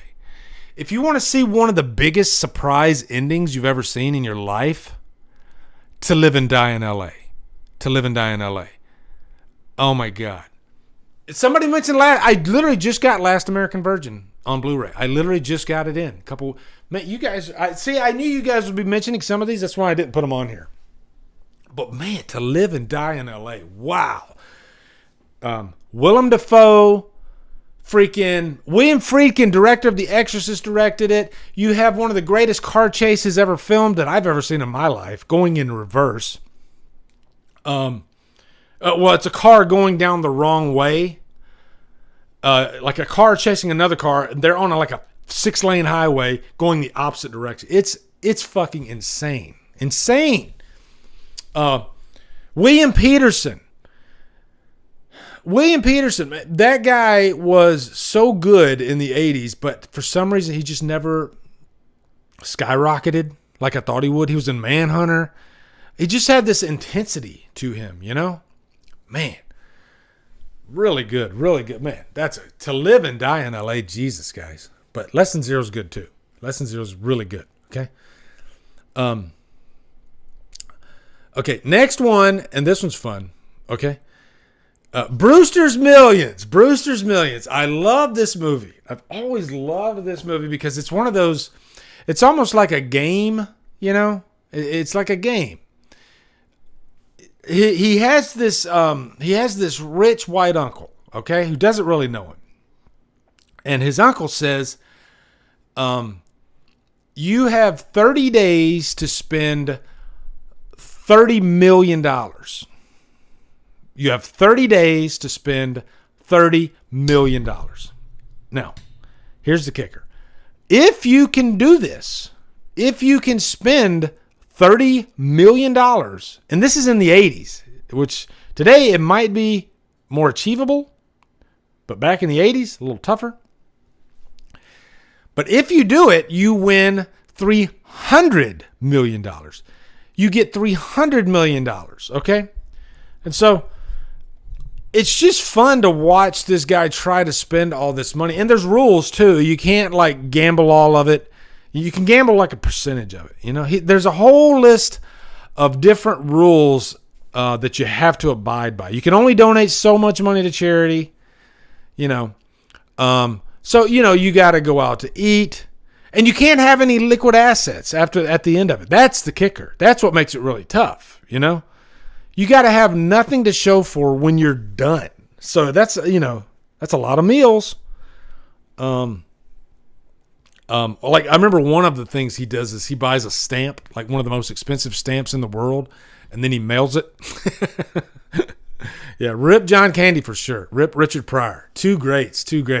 But man, Richard Pryor was in so many good, and John Candy they were both in so many great movies in the 80s, and they were two of the most likable characters, you know, ever. And they had this talent that was just irreplaceable. Okay, next one. One of my all-time favorites, 48 Hours. Oh, my God. I saw this movie when I was really young. I was probably maybe 10 years old. And I remember watching this movie, and it was one of those movies where, yeah, there's nudity in the movie, but it's the dialogue that is shocking for back in the day. I mean, it's extremely explicit, sexually explicit. They're dropping F-bombs left and right. Eddie Murphy was a freaking king in this. And if you want one of the best performances by a comedian, by an action star, and this is before Beverly Hills Cop, but this was one of those movies where it's kind of an action movie for Eddie Murphy. You know, he kind of presented himself or proved himself as, you know, a viable action performer. And I think this might have helped him get Beverly Hills Cop. But this movie, I prefer over Beverly Hills Cop because the chemistry between him and Nick Nolte, because Nick Nolte plays Jack, And Jack is just a son of a bitch, you know? They don't really make characters like Jack anymore. He's just irritable all the time. He's not wanting to put up with Eddie Murphy's shit. I can't remember Eddie Murphy's name in the movie. Is it Willie? I can't remember. But he doesn't want to put up with his shit. So both of them are so freaking great off of each other, you know, because they're opposites. They're opposites. And they end up working together and they kind of end up loving each other, you know? God, I wish I could remember his name, but Eddie Murphy's character is in Reggie. Thank you very much, Erica. Reggie is, how did I not remember that, by the way? I've seen this. I literally have this on VHS over here. I've seen this movie a million times. Matter of fact, did you guys used to like record movies onto VHS tapes when you were growing up? That's what I did. And I remember I recorded 48 Hours and I just watched it over and over and over and over again. I even saw like the edited for television version, which is hilarious because they literally have to cut out every third word of dialogue. I mean, there's a lot of cursing and explicit language in this movie, and it's great. It's so freaking funny. But there's some heart in there too. There's some action in there, and yeah, I feel old, Erica, but yeah, I love this movie so much. I really, I don't think they'll ever make a movie like this again. And I think you see a lot of buddy cop movies still to this day, but they can never, ever capture what 48 Hours captured. Sebastian, have you ever seen 48 Hours? Because I'm thinking Sebastian might be young, okay? And I'm thinking a lot of you might be young. And I'm sure that a lot of you have never seen 48 Hours. And I'm going to tell you right now, it's a freaking treat. It is so good. And it's definitely a staple of the 80s. But, man, I will even say this. I'll even say this right now. And this is a thought that kind of just came to me. But I will bet you Quentin Tarantino might have taken a little bit of influence by 48 Hours. Because this is a very dialogue-driven movie. But it's dialogue that is so entertaining. You know? You are hanging on every word in this movie because it's either hilarious or it's riveting or it's Eddie Murphy or it's Nick Nolte. They're both just so freaking good. So is 10 to Midnight, of course. 10 to Midnight's amazing. But yeah, 48 Hours, guys. I could talk for an hour about how much I love 48 Hours. Oh, God, what a movie. This would probably be easily in my top 3 of this list, for sure. Sebastian, do me a favor. Watch this movie. Let me know what you think. I'm telling you, I'm giving you a guarantee, okay? I don't give a guarantee unless it's great. Yeah, Eddie, yeah, I think I saw a little bit of the new You People. And it just every time I watch Eddie Murphy these days, it just makes me miss Eddie Murphy from the 80s. You're never going to get that again. You're never going to. That's a great observation, Beth. That's a great observation. Okay. Okay. Next one. Who can tell me what that is? Who can tell me what that is? I guarantee you some of you can. Come on. Who can tell me what that is? This is a classic. It's a classic that nobody knows about. Okay.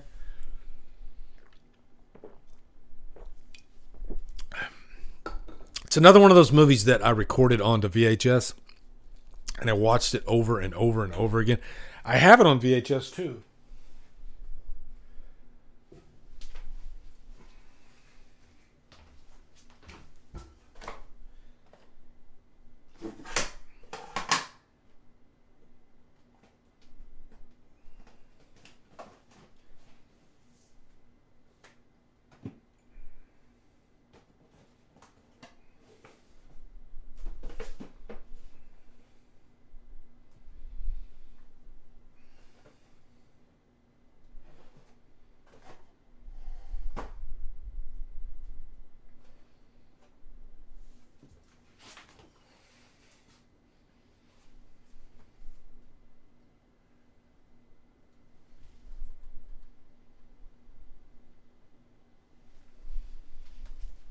Damn it, I can't find it. Did anybody say it yet? Wisdom, yeah. I had a feeling Dave would know what it is. Wisdom. Wisdom's a great freaking movie. But look at that. Commando, freaking VHS. Oh my God, was that my freaking? Did you? It sounded like I think that was my stomach. I don't know. If you listen to the score of Commando, it sounds an awful lot like 48 Hours. Both of them have very similar scores. I think it's the same. I think it's Alan Silvestri. But I have Wisdom back there. Wisdom's it's one of those like on the run, movies with this hot young couple, and they're robbing banks, having sex, being dangerous. It's just fun. It's a great movie, and it gets intense too. It's not a comedy. It definitely gets intense, and it's one of those movies where like Emilio Estevez, he goes deeper and deeper and deeper, and like there's no way out. You're like there's no way this is gonna end well. It's one of those type movies. Like he's definitely gonna end up in prison. Okay, but. Now, this is the Demi Moore movie you want to watch. And this was you could see how young she is there. But it's riveting. It's really fast-paced. I'm shocked that this movie didn't do better. But this was in a sea of movies like this back then, and you just had a crop of young actors back then in the 80s. I mean, you just had dozens of them. And a lot of them have careers to this day, I mean, Tom Cruise was one of them back then, But yeah, Wisdom is really good. It's really good. I wouldn't put it on here if it wasn't. Okay. Next one, somebody mentioned this one earlier. The Toy. Another one of those premises where like, could they make this movie today? They might, but could they? I don't know. Because, well, I mean, really, this picture pretty much sums up 80s movies and comedies, because there are so many movies in the 80s that had the big-breasted blonde. Even Miss Tessmacher from freaking Superman. She was the big-breasted blonde, right? It seemed like this big-breasted blonde would pop up in like every other 80s movie, And then you had Jackie Gleason, who was this rich asshole, and his son was miserable because he didn't pay attention to him. And his son, what do you get? The kid that has everything, right? And so his son, I guess he ran into Richard Pryor. I can't remember his character's name, but basically Jackie Gleason gets him Richard Pryor for a present, He hires Richard Pryor to pretty much be, I guess, kind of his, the toy. That's what the movie's called, The Toy. He is his toy for the movie. And he's paid to just hang out with him, And so that's what Richard Pryor does. And throughout the way, there's definitely some heart in this movie. And Richard Pryor, he takes only so much, and then eventually he says, okay, I'm not your whipping boy anymore. And you need to learn to respect others and respect yourself, So there's a nice message, and the young boy and Richard Pryor end up having this great relationship in the movie. So I've always, as a matter of fact, I just watched it again recently. I've always loved The Toy. It's like this is the feel good movie of this countdown. Okay. The feel-good movie of this countdown. And Richard Pryor is hilarious. He's great in this. Okay. All right, next one. Now, this is the movie that I would say would be my number one on this list. Okay? This movie would be number one on my list. All right, here it is. Can you guys tell me what that movie is? Again, this is a movie that it literally shocks me. I mean, flat out shocks me that this movie wasn't like extremely successful. Because it has everything. It has everything in it. Jonathan Demme. No, it's not Wild at Heart. This is Something Wild. Something Wild. 1986. Jonathan Demme, who directed Silence of the Lambs, directed this. He directed this before Silence of the Lambs. it's one of those movies that it's part comedy, it's part love story, it's part Americana, and it's also a riveting thriller in the last act. It's one of those movies, and there's very few of these movies that I can think of where they completely change genre, like midway through or maybe even in the last act. Because here's the story. Okay. Jeff Daniels plays this, straight-laced business type, and he meets, I think her name's Lulu. I want to say her name's Lulu, played by Melanie Griffith. And she is a wild child. She just flies by the seat of her pants, very spontaneous, and just really rambunctious and brave. And she ends up hooking up with him in the movie and really helping him come out of his shell. And I will say, she plants a kiss on him that is like one of my favorite kissing scenes out of all movies. Because he calls the office. She's like, call the office, tell them that you need the rest of the day off. And to him, that's like the craziest thing in the world. That's the scariest thing in the world. And so as he's on the phone, on the payphone, talking, she just walks up to him and just plants one on him in the middle of it. And oh my God, I was in love with Melanie Griffith. In love with her in this movie. And it's one of these movies that, though, he falls in love with her. They have this great relationship, and they're both from different sides of the tracks. And they kind of bleed into each other. She wants to get away from the wrong side of the tracks, and he's sick of having a stick up his ass. And so, they fall in love with each other. But then here comes somebody from her past, played by Ray Liotta. Now, Ray Liotta, his character in this movie is terrifying. And but he's got so much charisma. He's very intelligent, and he's a bad boy. And there's some scenes of some scenes of dialogue in this movie where he's talking to Jeff Daniels' character, like when she goes into the store, and it's one of those like the tension breaker, because they're talking normally with each other. Then he asks him a question about her that crosses the line, and then you can feel the uncomfortableness, the intimidation in the air with Jeff Daniels. And it's a moment where he has to make a choice. Am I going to man up and be a badass, or am I going to be myself and be scared of everything? So this movie's about kind of like overcoming your own fears.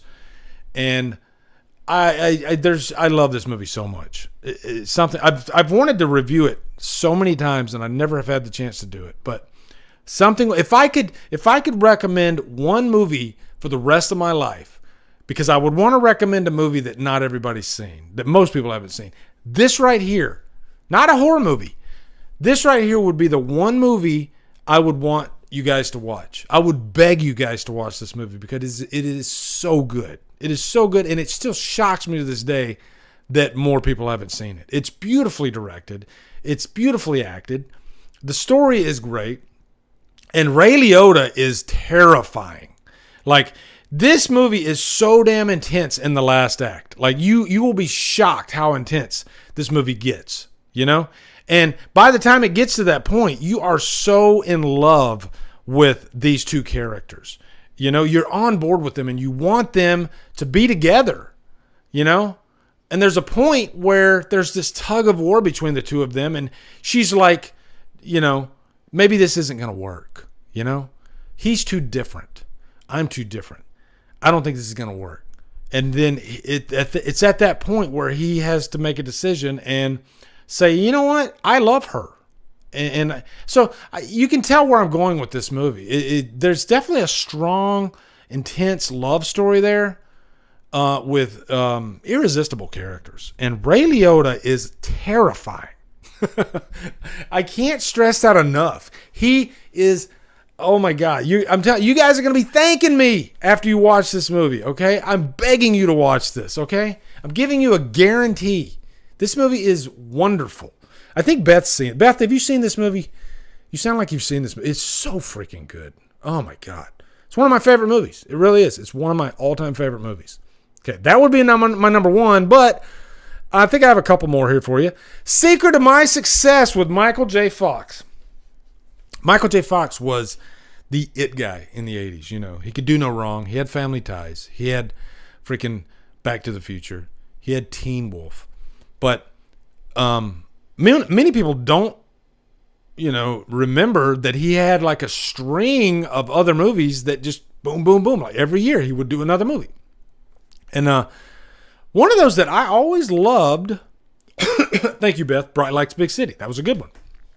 But Beth, is that the one that he did with Joan Jett? Was it Bright Lights, Big City? Or was that the other one?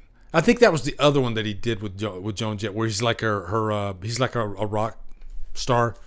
But Secret of My Success is awesome because he's wanting to break into like the corporate world. This is pretty much that world that you see in American Psycho, Patrick Bateman. And he is a country boy. He has a college education. And I think there's a relatable aspect to this movie because at the beginning, Light of Day, thank you very much, Beth. At the beginning, every interview he goes to, he's like, I don't have any experience because I just got out of college, So what he has to do is he starts in like the mailroom. He finally finds this one job where he can get, and he starts in the mailroom. But what happens is he ends up sleeping with the guy at the top, the very top of this massive corporation. The guy at the bottom, the very bottom that's in the mailroom, you can't see it. My hand is like way down here at the bottom, okay? That's where Michael J. Fox is. The guy's wife, or the guy is at the top. So he sleeps with that guy's wife. And he doesn't know that it's that guy's wife. So when he finds that out, he's like, oh shit, I gotta. And by the way, I think the guy is his uncle, and he got him the job. But then Helen Slater is in this movie, Christian Slater's sister, Supergirl. And he falls in love with her. So, this has a lot of those cliches that you see in the 80s with the young couple, the love story and all that stuff. But man, it's got so much charm. And I think that's the difference between movies today that are comedies. Comedies back then had characters that had, there was a little bit more below the surface than just comedy. Would you guys agree with me on this? You were so invested, and this was the day of the movie star. Michael J. Fox was a movie star back then, he was bankable. People went to this movie because Michael J. Fox. And what I mean by that is before he even says a word, he already has character. You already feel like you know him because he's Michael J. Fox. So all he's got to do is, have that Michael J. Fox charisma, which is what he does. And movies today, they don't have this. I think another example is they don't have to be funny all the time. Whereas movies today, they have to crack a joke every freaking fourth sentence, Back then, you could crack a joke once every, 10 minutes because you just were so into the characters. You loved them. And this is a case in point. You really enjoy these characters in this movie because Michael J. Fox is just fantastic. And he's just, people don't realize how much charisma he had back in the day. And there's very few, I often relate Justin Long to Michael J. Fox. They do both have a similar style of acting, a similar style of charisma, and but I think even Michael J. Fox is like untouchable, like one of the most charismatic actors ever. So yeah, I never saw Explorers, funny enough, and I'm a huge River Phoenix fan. No, Stand By Me is not on this list because everybody's seen Stand By Me. And if you haven't, then that's a crime. Okay? Because that's beautiful. All right. Next one. Here's an action movie. Can anybody tell me what that movie is besides Dave Vanderhoff?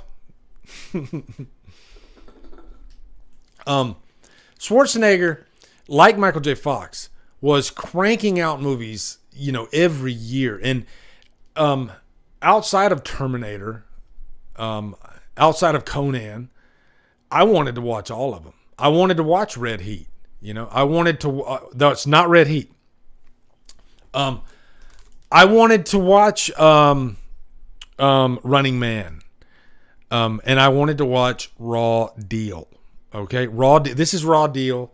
Now, I'm going to admit, I haven't seen Raw Deal in ages, but it's one that in the 80s I watched like constantly.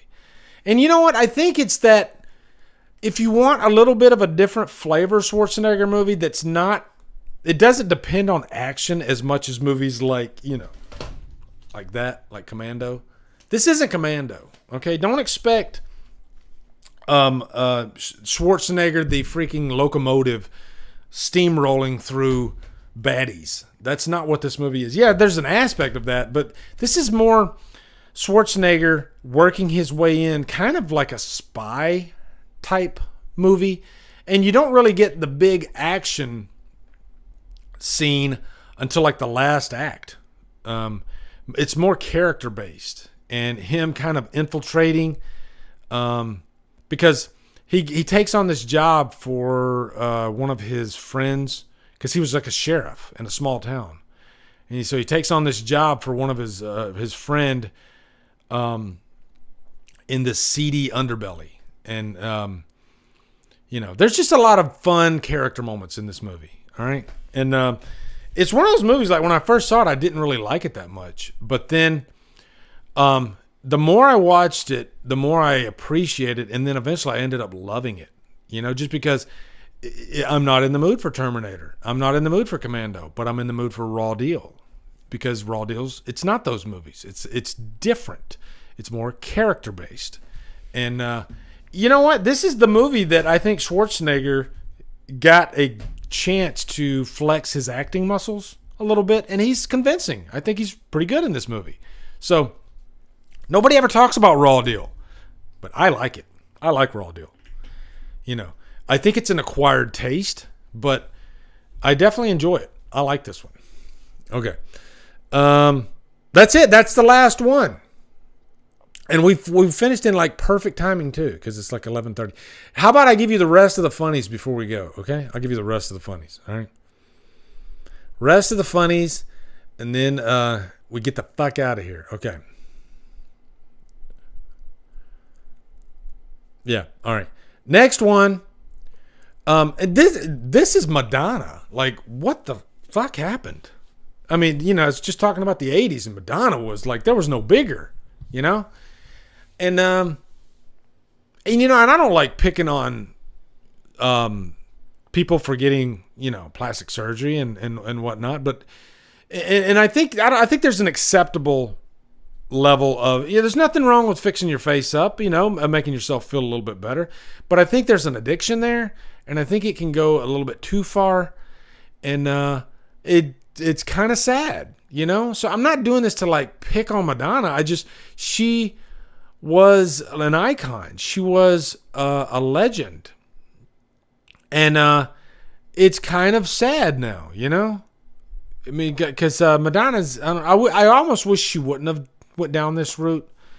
But I think she just wants to stay young and relevant, and I think there's a you have to accept age. You have to accept that life is you're not always going to be young, I guess. And so I kind of shared this because I just she's part of my childhood. I grew up with Madonna, and so man, it's just I don't know what my point is, but man, it's just sad. I'm not making fun of her. I think it's just kind of sad. So she doesn't have to do that. That's what I'm trying to say. She's a freaking legend. All right. So speaking of legend, Fun fact: Michael McDonald is the only actor in the Halloween series to be killed by both Mike Myers and Michael Myers. I never even thought about that. Yeah, guys, what's your favorite Madonna song? What's your favorite Madonna song? She had so many freaking good ones. I like Frozen. Frozen's a really good song. I like Crazy for You. Crazy for You is excellent. Like a Prayer is really good. Live to Tell. By the way, Live to Tell, check out Lacuna Coil's cover of Live to Tell. Really good. Really good.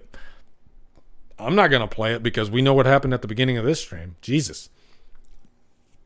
But, yeah, Madonna has so many freaking hits. You know, Take a Bow. Good one. Good one.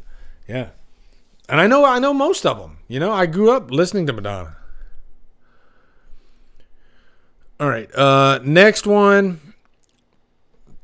This is called Invest in Crypto. Started out as a fry cook. Then he tried his hand at crypto. And then as of a month ago, he's a fry cook. So just be careful what you invest in, guys. Okay. You know, I dipped my big toe in crypto for a minute, and then I pulled my big toe out. You know, or maybe I lost my big toe. I don't know, but yeah, crypto's a little scary. Okay, so I stayed out of it. All right. This is Grunge Delilah. This is my granddaughter, and looking cute as a button. She's got her like Kurt Cobain get up on, you know, and what's funny is like she's wearing grandpa's jeans. Like I got, well, you guys can't really see it, but I got like, yeah, there you go. See, I got like ripped jeans. So yeah, on both, just ripped jeans. I like wearing ripped jeans. These are comfortable. You guys think I wear these to be cool, but I swear I wear these because they're so goddamn comfortable. Okay, but you notice she's got a little belly, like her grandpa. Oh my god, yeah, that's a little Delilah. I love her to death. She's so free. She's the boss. I'm gonna tell you that right now. When I come over, she's the boss. She tells me what to do, and she loves her grandpa though. She definitely loves her grandpa. Okay, and I like the hair too. How she's got she's kind of got the comb over like her grandpa. So yeah, she's cool. Nothing is cooler than Delilah. Okay, yeah. All right. Next one. This is called F.U. Ghostface. Every Ghostface thinking they're going to get away with it. Sidney Prescott, the fuck you are. Can you not read that in Jason Bateman voice? Nobody says the fuck you are better than Jason Bateman. Am I right, guys? Yeah, I love it.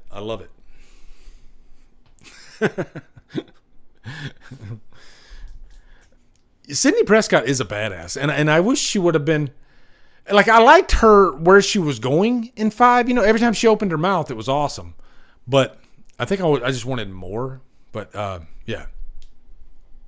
Jason Bateman I love Jason Bateman. What's funny, guys, is did you know that like Jason Bateman almost quit acting because he couldn't get any parts, and then he got Arrested Development. He just got lucky, I guess, you know, because he said if he didn't get Arrested Development, he was seriously considering another career path, because he said and can you imagine the world without Jason Bateman as an actor? Wow, he is one of the most charismatic actors. The fuck you are. All right. Few more. Here we go. Beth, you still around? This one's for you. Okay. Here you go. Now, did you the Freddie Bakery? That guy looks exactly like Freddie Mercury. I hope Beth sees this. I want to bake free. Come on, that's great.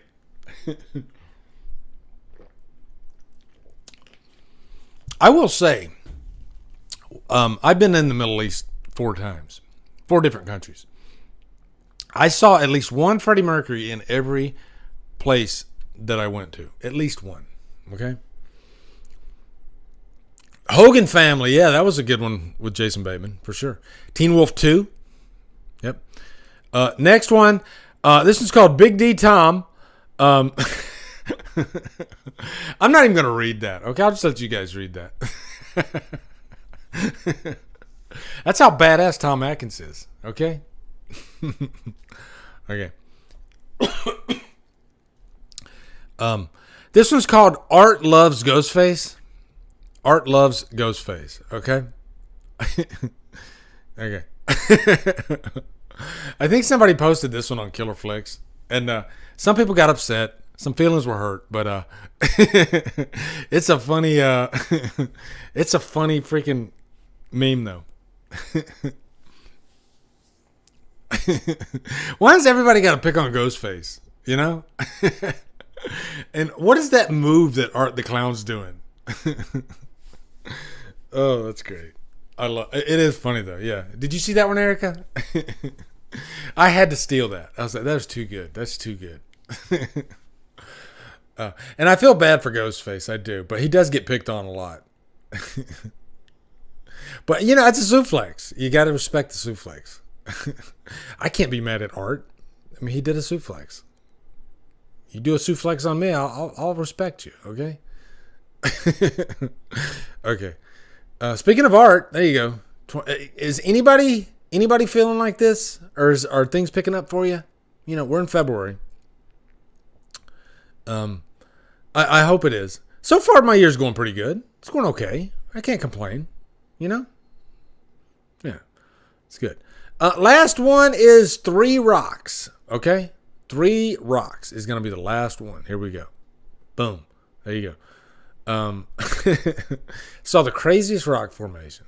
You got The Rock, you got Chris Rock, and then you got Kid Rock. All 3 together. I wonder if all 3 of them are like, we're all. It's like all of us are in this. It's like those 3 Spider-Man, that they're like pointing at each other. But it's 3 Rocks. So, now if you wanted to like, what if one of them changed his name to Paper, and then one of them changed his name to Scissors, right? So it'd be Rock, Paper, Scissors. That's a bad joke. Okay. Yeah, that could work though. Okay, I think that's it. I think that's the last one. Now, did you like? Hey, now feedback. Did you like how I did the funnies this time? I start you off with a little bit, wet your whistle, maybe in the middle, give you a little bit more, and then close it off with a little bit. I think I felt pretty good about the funnies this time. I did. I felt pretty good about the funnies. Okay. Yeah, it's good. And you know, the funnies, it's like, it's a big part of DDLive. It is. It doesn't feel like DDLive without funnies. Am I right about that, guys? You got to have the funnies. You know, you got to have the fun. Because you know why? Because you got to laugh in life. You got to take a moment. I think every day, I don't care how bad your day is, you got to take a moment to laugh. And if you got to throw something on to laugh, you got to look up something on the internet. You got to find something to laugh at, you know? And sometimes you got to look in the mirror and laugh. I do. You gotta find the lighter moments in life, you know, because life can be heavy sometimes. Okay, ain't nobody gonna hit you as hard as life, all right? And it ain't about how hard you hit; it's about how hard you get hit and keep moving forward, right? Keep moving forward. That's how winning's done. All right, there you go. Howard Stern every day, baby. I do. I listen to Howard Stern every day. By the way, I was, you know, there's so much, like, there's some channels that's all they do is they hate. Now there's a crop of channels. You know, you can go down a I hate Howard Stern rabbit hole. Howard Stern sold out. Howard Stern's PC. You know, can people change? And does everything have to be black and white? Yeah. I mean, the guy's freaking, you know, in his 60s now. He's not going to be what he was 30 years ago. But he's still pretty. I mean, have you listened to Ronnie the Limo Driver? Okay, because I guarantee you, Howard hasn't sold out. Okay, he still says a lot of shit that's gonna offend a lot of people. Okay, but it's jealousy. That's all it is. You know, people get so freaking jealous that are, you know, in the same, I guess, field as him, And they gotta use the YouTube machine to try to get some clicks. It's stupid. But yeah, Ronnie the Limo. Let's fuck some whores. And I'm like, maybe they're right. Maybe they're on to something. Is Howard a little PC? And then he'll do an episode with Ronnie the Limo Driver, and I'm like, oh, okay, never mind. These fuckers don't know what the hell they're talking about. Okay, is Sal Governale and Richard, the bets that these guys have with, I mean, God, it's still the same old Howard. Okay, guys, but I think we're long past him having strippers in his. Yeah, that was kind of in the 80s, People act like he just stopped having strippers. I haven't seen a stripper in Howard's studio probably since the 90s. Okay? People change. And if people change, that doesn't mean they're flipping sides. It just means they change. That's it. Right? So, yeah. Anyway, guys, that's it. That's going to close it off. This was a lot of fun. Sorry about the hiccup at the beginning. Go fuck yourself, San Diego. But yeah, take care of each other, guys, and definitely check out Sleep Token. Okay, God, man, that band, wow, they got my juices flowing. Okay, really loving Sleep Token. So yeah, definitely check them out. Anyway, love you guys. Take care of each other.